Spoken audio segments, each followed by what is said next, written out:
2024 সালের সকল উচ্চ মাধ্যমিক পরীক্ষার্থীদের জন্য ইতিহাস পরীক্ষার ঠিক আগের মুহূর্তে নিয়ে চলে এলাম ইতিহাস বিষয়ের একটি চূড়ান্ত গুরুত্বপূর্ণ নমুনা প্রশ্নপত্র ও সাথে তার উত্তর। এই প্রশ্নপত্রে থাকা প্রতিটা বড় প্রশ্ন পরীক্ষার জন্য ভীষণ গুরুত্বপূর্ণ, পরীক্ষাতে আসার মতো প্রশ্ন। কাজেই সম্পূর্ণ প্রশ্নপত্রটি আমরা প্রথম থেকে শেষ পর্যন্ত দেখে নেব। সমস্ত শর্ট প্রশ্ন ও বড় প্রশ্নগুলো দেখব একের পর এক। তার আগে করব ছোট্ট একটি রিকোয়েস্ট, যদি আমাদের এই চ্যানেলে নতুন হয়ে থাকো তাহলে এখনই চ্যানেলটিকে সাবস্ক্রাইব করে রাখো। প্রশ্নপত্রে একের দাগে বলা হচ্ছে সঠিক উত্তরটি নির্বাচন করো। এখানে একের দাগে 24টি এমসিকিউ টাইপ প্রশ্নের উত্তর লিখতে হবে। প্রতিটি প্রশ্নের মান 1 করে, টোটাল 24 নম্বর রয়েছে। প্রথম এমসিকিউ টাইপ প্রশ্ন, দক্ষিণরঞ্জন বসুর ছেড়ে আসা গ্রাম হলো একটি, উত্তর হবে স্মৃতিকথা।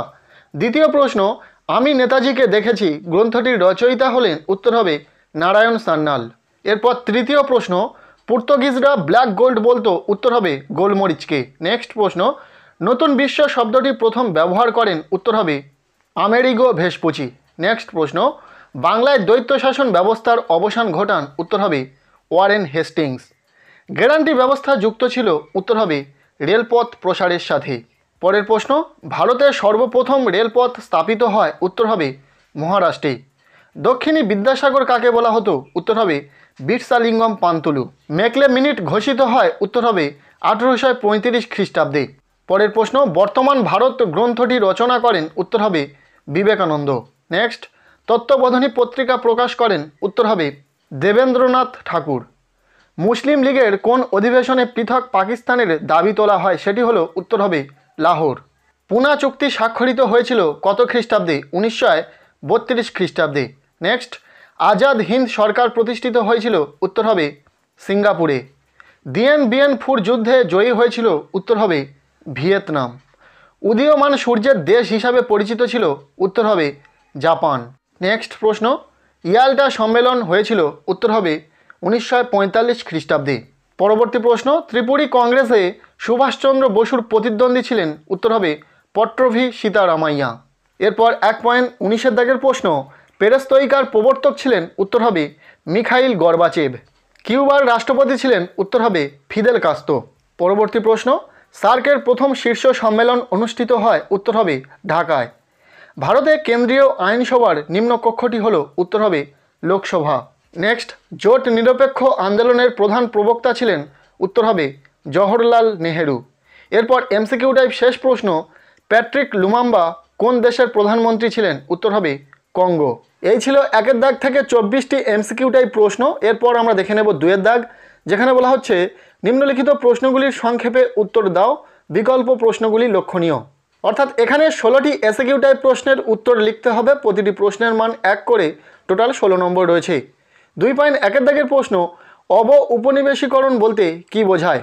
এরপর দ্বিতীয় প্রশ্ন, আফ্রিকা কেন অন্ধকারাচ্ছন্ন মহাদেশ নামে পরিচিত ছিল। এরপর এর অথবা দিয়ে প্রশ্ন, অন্ধকূপ হত্যা কি। নেক্সট, নতুন বিশ্ব বলতে কি বোঝায়।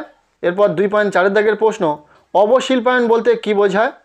2.5 দাগের প্রশ্ন, দস্তক কি। এরপর 2.5 অথবা দাগের প্রশ্ন, বিদারার যুদ্ধ কবে কাদের মধ্যে হয়। এখানে থাকা প্রতিটি এসকিউ টাইপ প্রশ্ন ভীষণ গুরুত্বপূর্ণ, কাজেই প্রতিটি প্রশ্নের উত্তর রেডি করে খুব ভালো করে পড়ে নেবে। নেক্সট 2.6 দাগের প্রশ্ন, রবীন্দ্রনাথ ঠাকুর নাইট উপাধি ত্যাগ করেছিলেন কেন। 2.7 দাগের প্রশ্ন, কে কবে সত্যশোধক সমাজ প্রতিষ্ঠা করেন। 7 অথবা দিয়ে প্রশ্ন, ব্রিটিশ সরকার কাকে কাইজার ই হিন্দ উপাধি প্রদান করেছিল। পরের প্রশ্ন, প্রাচ্যবাদী কাদের বলা হয়। অধীনতামূলক মিত্রতা নীতি কে প্রবর্তন করেন। কে কবে আজাদ হিন্দ ফৌজ গঠন করেন। নেক্সট প্রশ্ন, পুনা চুক্তি কবে স্বাক্ষরিত হয়। গণপরিষদের প্রথম অধিবেশন কোথায় বসে। 2.13 দাগের প্রশ্ন, জোট নিরপেক্ষ আন্দোলনের 2জন নেতার নাম লেখো। নেক্সট, ফিদেল কাস্তো কোন দেশের রাষ্ট্রনায়ক ছিলেন। 2.15 দাগের প্রশ্ন, দক্ষিণ আফ্রিকার প্রথম অশ্বেতাঙ্গ রাষ্ট্রপ্রধানের নাম কি। এরপর 2.16 দাগের প্রশ্ন, নেহেরু মহালনবিশ মডেল কি। এরপর 2.16 অথবা দিয়ে এসকিউ টাইপ শেষ প্রশ্ন, বাংলাদেশ কবে স্বাধীন হয়। এই ছিল 2 দাগ থেকে অথবা প্রশ্ন মিলিয়ে 16টি এসকিউ টাইপ প্রশ্ন।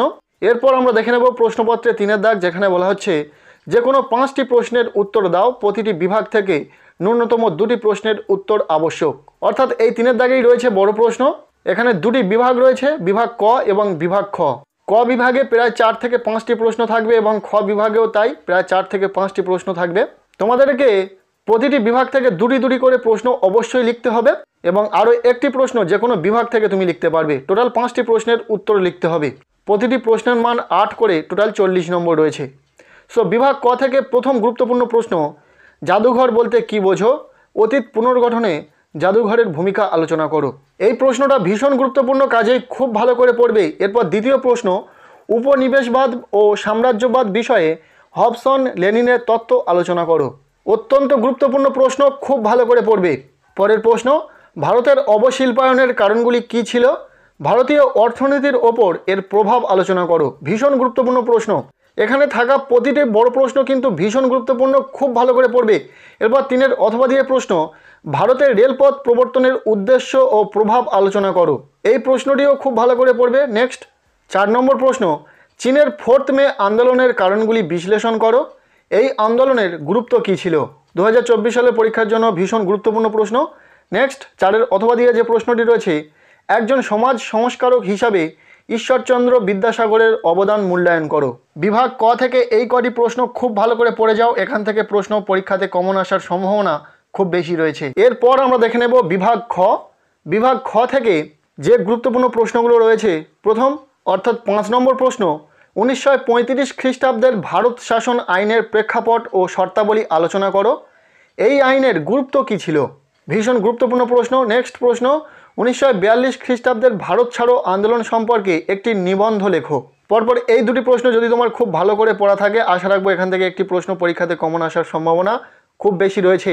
এর পরের প্রশ্ন, হোচিমিনের নেতৃত্বে ভিয়েতনাম মুক্তিযুদ্ধের সংক্ষিপ্ত বিবরণ দাও। ভীষণ গুরুত্বপূর্ণ প্রশ্ন। নেক্সট এর অথবা দিয়ে যে প্রশ্নটি রয়েছে, ট্রুম্যান নীতি কি? মার্শাল পরিকল্পনার উদ্দেশ্যগুলি কী ছিল?